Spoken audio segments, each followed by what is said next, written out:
Me da mucho gusto saludarte nuevamente y gracias por tu tiempo.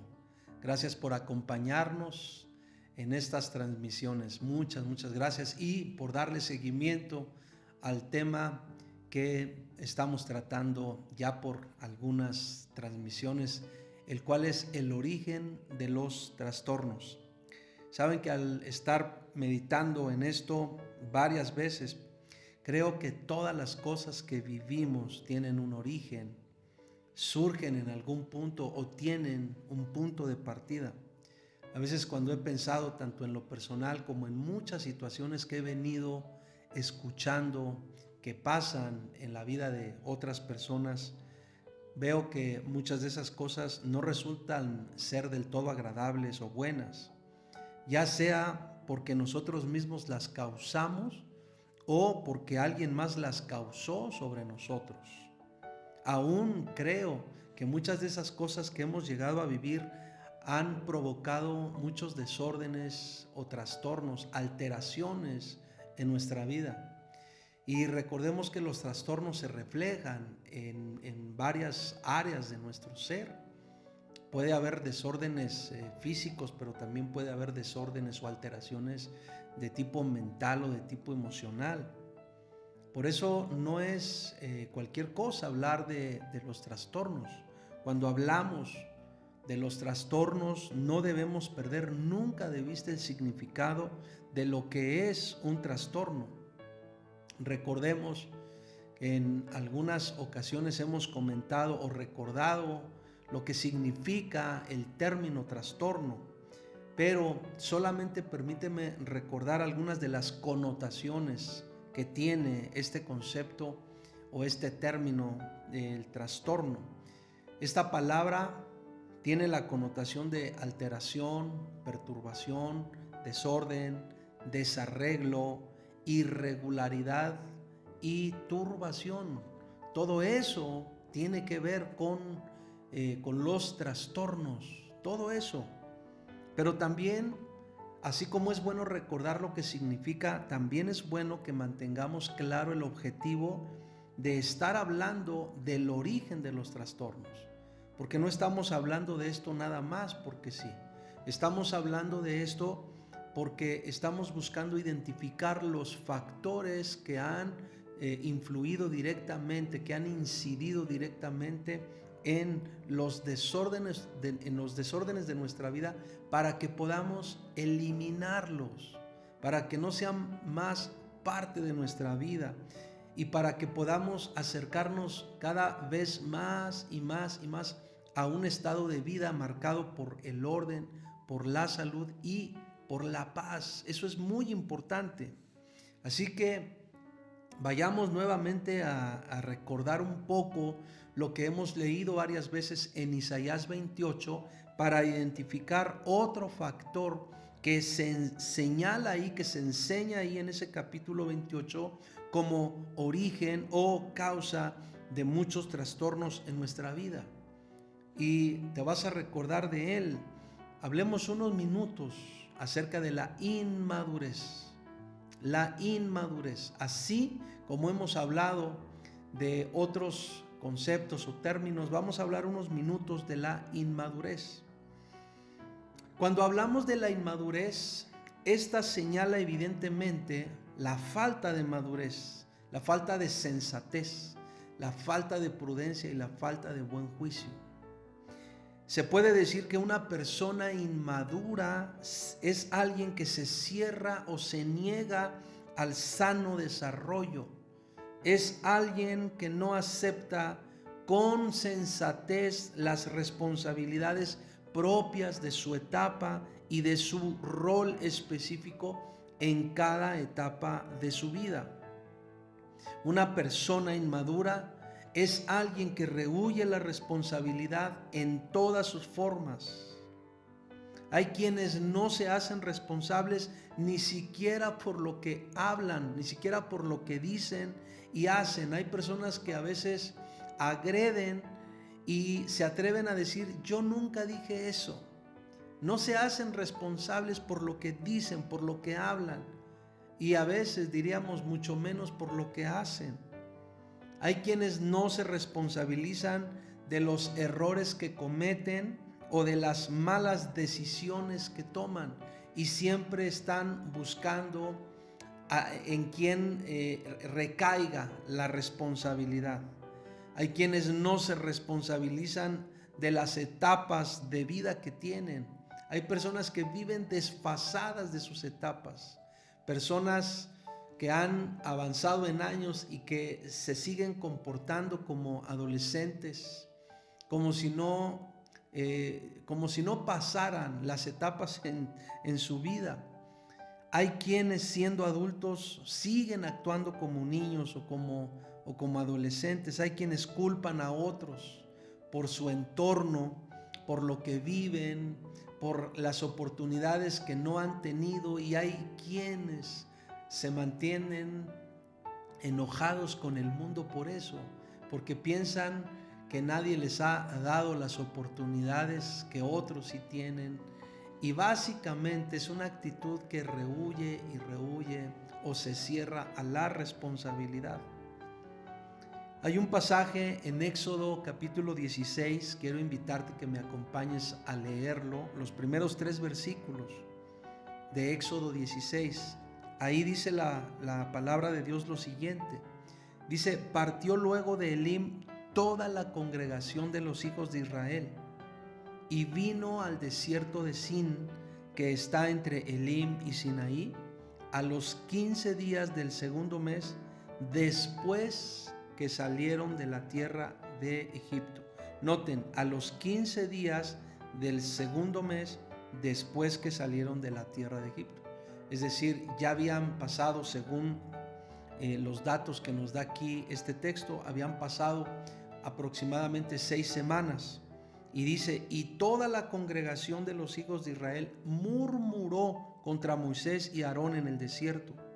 Y les decían los hijos de Israel: ojalá hubiéramos muerto por mano de Jehová en la tierra de Egipto, cuando nos sentábamos a las ollas de carne, cuando comíamos pan hasta saciarnos, pues nos habéis sacado a este desierto para matar de hambre a toda esta multitud.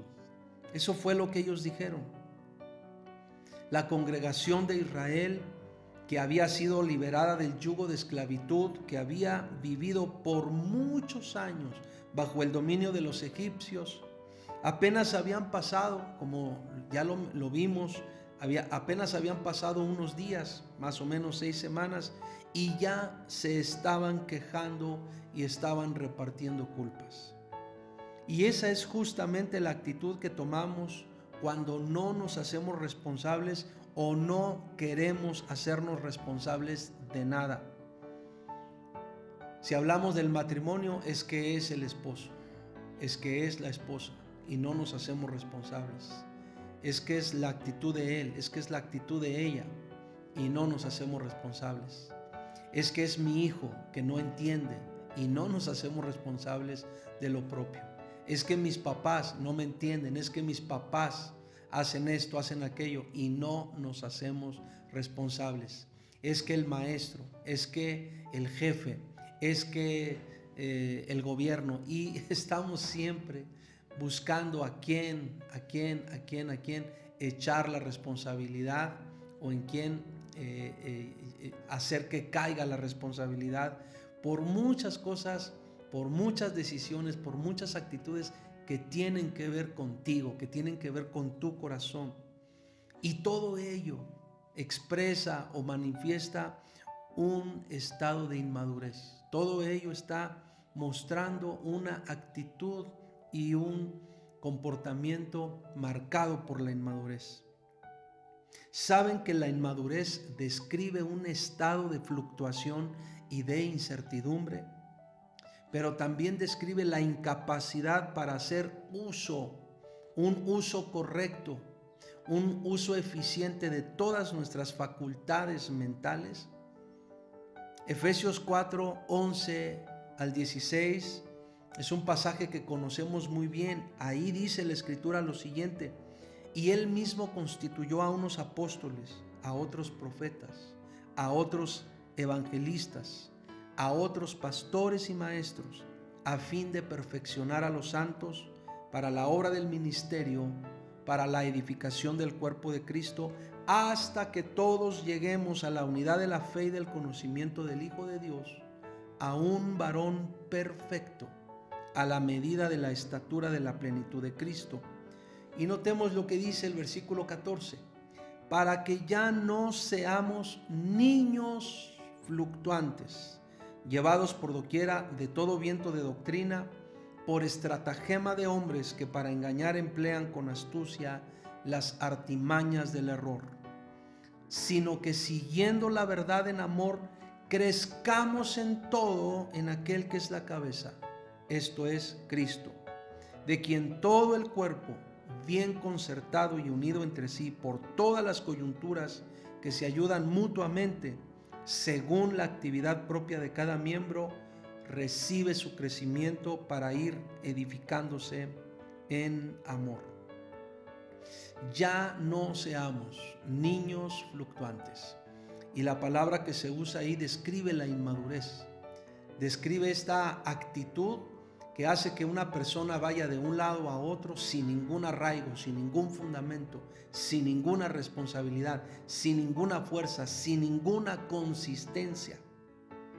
La madurez es necesaria para poder vivir la gracia que es revelada en los siguientes versículos, porque estamos muy familiarizados con esta porción de Efesios 4 del 11 al 16. Pero cuando uno lee los siguientes versículos, uno debe entender que la madurez es necesaria para poder vivir el regalo o la gracia de los siguientes versículos. Déjame mencionar solamente algunos.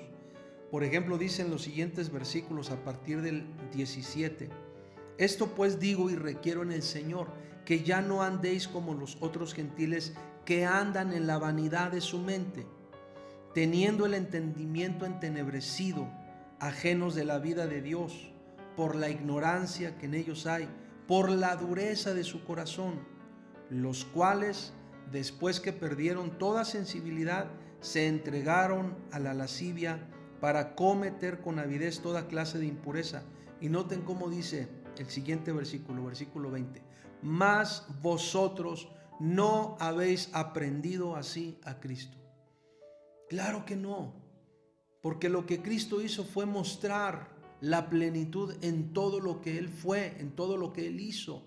Lo que Cristo hizo fue mostrar absoluta responsabilidad, absoluta madurez en todas las tareas que se le encomendaron y en el desarrollo de su vida. Madurez es entender no solo el lugar y el regalo del nacimiento, sino la honra de la formación a través de los duros procesos. Eso es madurez.